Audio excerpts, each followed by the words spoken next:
Focus. Ideate. Innovate. Enable.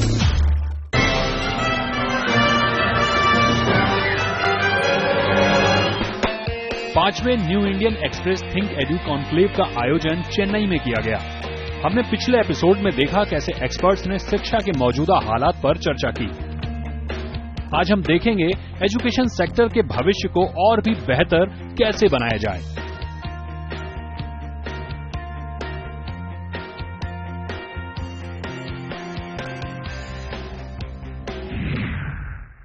The first topic for the day is religious education. Is it relevant in secular India? Religious education, proper religious instruction, which does not in any way, discriminate against other faiths, which teaches good virtues about religion per se, which brings about an element of spirituality to your personality, adds that dimension to it, is necessarily not a bad thing. So therefore, I do not find any fundamental incompatibility between religious education in a secular India.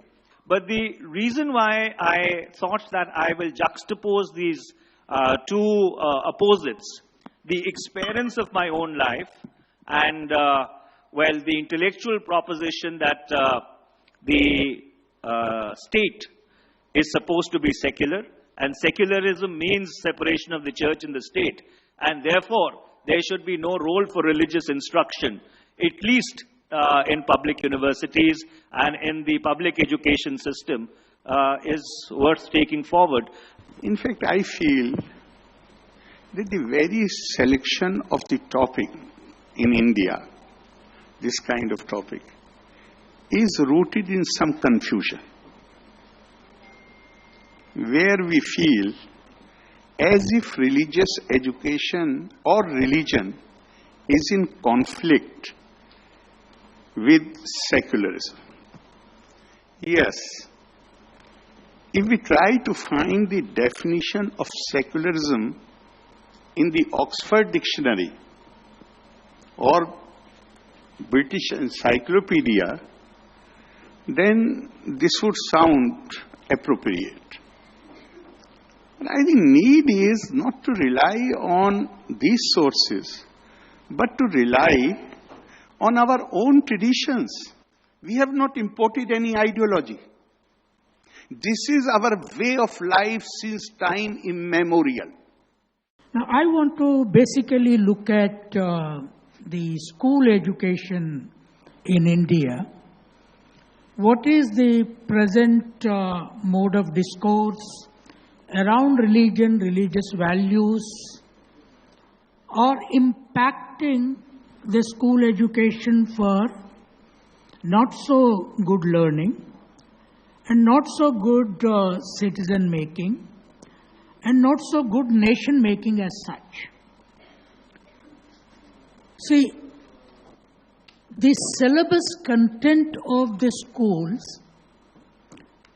today varies from, to some extent, state to state. But there is this national view that comes from NCERT and so on. So there is this debate whether the syllabus should be completely secular or, there is nothing like complete secularism or complete religious whatsoever. But there has been a debate when the government changed around the syllabus in the country. Now, the religious component in the school education in both central scheme and the states is increasing. Because the right-wing discourse and its clash with the left-wing discourse is on the competitive course to increase when the right-wing is in the government, to structure the syllabus to teach what they call their own values. We are not addressing the fundamental things in India. In 1931, there were two speeches. One in London, other was in Chandrapur, Kolkata. The first speech by Mahatma Gandhi He was delivering a memorial lecture there, and he said, the Britishers have destroyed a beautiful tree, destruction of a beautiful tree. At the same time, K.C. Bhattacharya, a little-known philosopher in India, in his Ashutosh memorial lecture, he said, political independence is very important. When man is subjugated, it is visible, it is tangible. But the subjugation of idea is the most important thing. Unless until a community or a society or a nation liberates itself from the subjugation of idea, your paradigm would be decided by some alien forces. You see in the globe, West is a province. If globe is a country, then Western countries are a province. That province is treating us as they are the globe, we are their province. So we have to change the paradigm. The paradigm can be changed by two ways. The most important thing which this topic already delineates, the mode is spiritualism.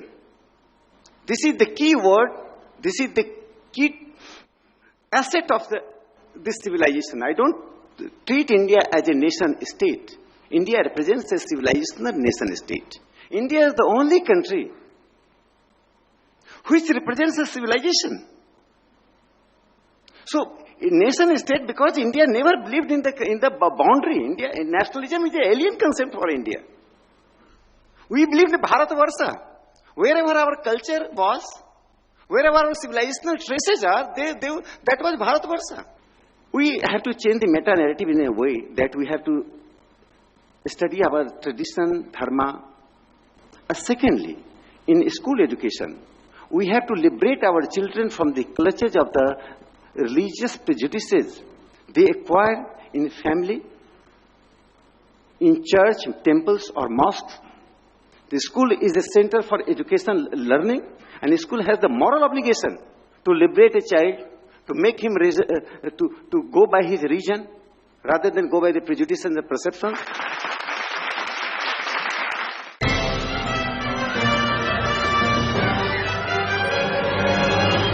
So, ladies and gentlemen, our next panel discussion for today is India investing enough in healthcare. From the ancient days of Charaka, Sushruta and Dhanvantri, the pioneers of Indian healthcare, to an India now which has been led thus far on the shoulders of giants, to this year, 2017, where we have scenarios like this at the gates of certain public hospitals, or very recently in Gorakhpur, where there was an epidemic of Jabbi encephalitis, which left several children dead and several maimed for life. Something is not quite right in Indian healthcare, and that is the reason why this topic is being brainstormed today in this forum. Is India investing enough in healthcare? See, firstly, we have to understand what is healthcare. Healthcare is not just building fancy hospitals. Healthcare is preventing people from going to the hospitals. And how do you prevent it? By giving them good, clean drinking water. If you give them clean drinking water, you can reduce 50% of India's cholera, typhoid, and all communicable diseases. By giving them good nutrition. If you give them good nutrition, you can bring up the immunity level more so that they don't get all these diseases. If you give them good environment so that they're not affected by all these issues, and then bringing up these hospitals. So it's a holistic combination of sanitation, clean drinking water, good nutrition, a good environment, all put together is a concept of health care. But unfortunately, we're just focusing only on hospitals, hospitals, hospitals. Unfortunately, India has not invested in our infrastructure. And like Dr. Chandy had said that today, the total investment in health in India is 6% of India's GDP. GDP increases every year. But the catch here is, out of 6%, only 1% is from the government. 5% is from the individual. But then when say India has become a smart India and all these fancy words you use, and India became the fastest growing economy, all that. But you see the last 3 years, the government of India has not invested more in health. In fact, in the last 2 years, the budget for the health sector has decreased. The next topic of discussion, ladies and gentlemen, is women's education in India. How serious are we really? Why are we looking out? Why don't we look within? We have models, and they're very cost effective. All they need is a missionary zeal. All they need is not this as the only way to continue to have more schools. Of course you continue to have more schools, you need them. But it needs missionary zeal. It needs sacrifice. It needs a commitment. It needs a dedication. It needs love. It needs investment in humanity, not investments into higher buildings. We found them. I will go back to my own little foundation, 2 minutes, where we're educating hundreds of children of resettlement colonies for many years. Each child is a Gurukul. I think I mentioned this last 3 years ago also. Each child of our foundation is a Gurukul, and I want Gautami or any one of you to go and test it and see for yourself. Even an 11-year-old child is educating a 4-year-old child, and he's put outside his own board class teacher. But it is leadership. It's value system. It's a revision for them. It's a recall. It's leadership qualities at this stage. There's a lot of talk and there's a lot of learning and teaching going on about how to develop leaders and how to lead a team and how to achieve a goal and how to surpass your personal limitations.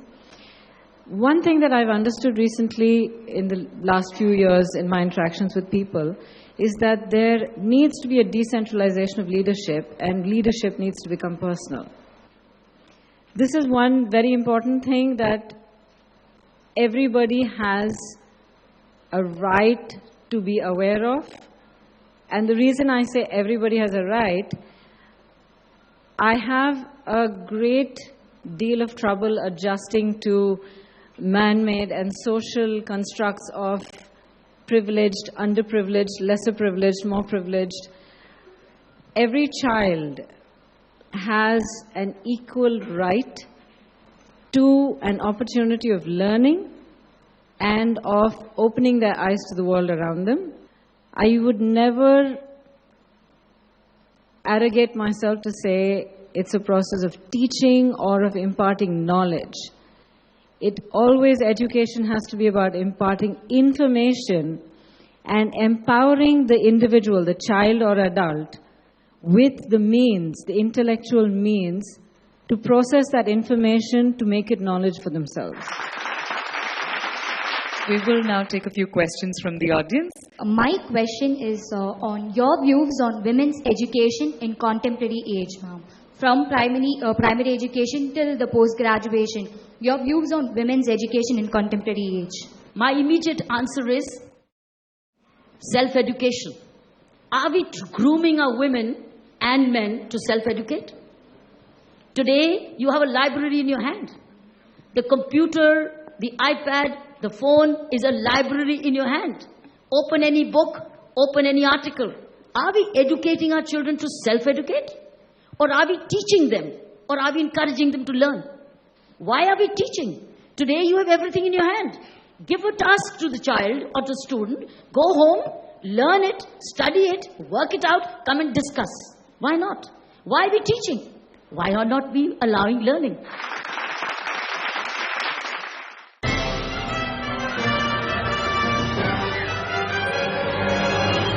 All right, ladies and gentlemen, we're moving forward to our next topic of discussion. Do our law schools produce world-class lawyers? I find that today the quality of the students who come are truly outstanding. I don't intend to flatter you because I get interns right through the year.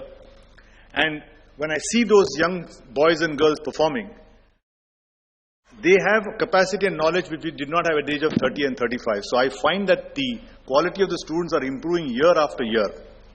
The only regret I have is many of them go into corporate jobs and not enough join the legal profession to practice. It's their personal choice. Again, at the age of 20-24, if you get a very handsome salary, it's difficult not to be seduced by that. Nobody wants to wait for 10 years to settle in the bar. But I try to tell my young friends that, look, if you're willing to wait, then the rewards are enormous in terms of personal satisfaction and in terms of daily achievement. As a lawyer, believe me, I don't have a single boring day in my life. Every day, I'm already planning next week what are the interesting cases to argue, what are the new strategies you adopt and so on. So every day is a fascinating challenge as far as lawyers are concerned. I was told that there are roughly 17 lakh lawyers in the country and 90,000 lawyers in Tamil Nadu. Take the number of cases. As far as the statistics of 2012 are concerned, there are 2 crore 80 lakh cases throughout the country, that is 28 million. And out of these 28 million, 4 million are in the high courts. So 40 lakhs are in the high courts and 2.8 crores are in the lower courts, the district courts, the magistrate courts and so on. So it's roughly a ratio of 6:1. And I remember in a seminar, Justice Venkatachalya, one of our greatest Chief Justices, said that out of every 100 cases that go to a criminal court, hardly 5 ultimately reach the Supreme Court. So if you take the pattern of litigation, I think one problem which we have to address is how to produce very competent lawyers at the district court level and the subordinate court level. I have actually one question which I'd like to get your views. You know, law students should spend more time in court during their law school education. And I mean, this is something that I totally agree that, they should spend more time in court, because moot courts are not exactly what prepares them. They should, like in medical school, you actually go to a hospital. Law students need to go to court. So would there be, shouldn't we, start some, clinical programs where actually law students can assist lawyers? Moot court is not a bad idea for the reason it encourages a student to acquire the tools of opening up a law. And you see, in his university, there is a professor, full-time professor to train people in moot courts. There's a full-time professor, and he really motivates children. So it's an asset. Moot court is something which is good. It gives them the experience without having to fail in a big way. So that way it's good. Ladies and gentlemen, to deliver the closing keynote address, I'd like all of you to give a big round of applause as we welcome the celebrated Nobel laureate, Mr. Kailash Satyarthi. Frankly speaking, I didn't know that I'm going to meet such bright and young faces from schools, universities, colleges, from all across. And that is really a pleasure for me, because I strongly believe that the young people are not the future of the nation. You are very much present, because you are present here in this room, you are present of this country and the whole world. Your presence here brings enormous power and energy and light and enthusiasm and idealism and whatnot to shape an India which is free, educated, healthy, peaceful, prosperous India. So, those who feel that they wanted to do something good for the society should come together, assemble together. And that assembly of good doers should ignite the spark of knowledge, which can dispel all darkness inside and outside. So, this is also good. We are slowly moving. Education is the most powerful enabler. Education is a fundamental right which is the key to rest of the rights. Nobody can dream of any right without right to education. So we have to ensure our responsibilities and duties through education, but also we have to inculcate the value of human rights in education system itself.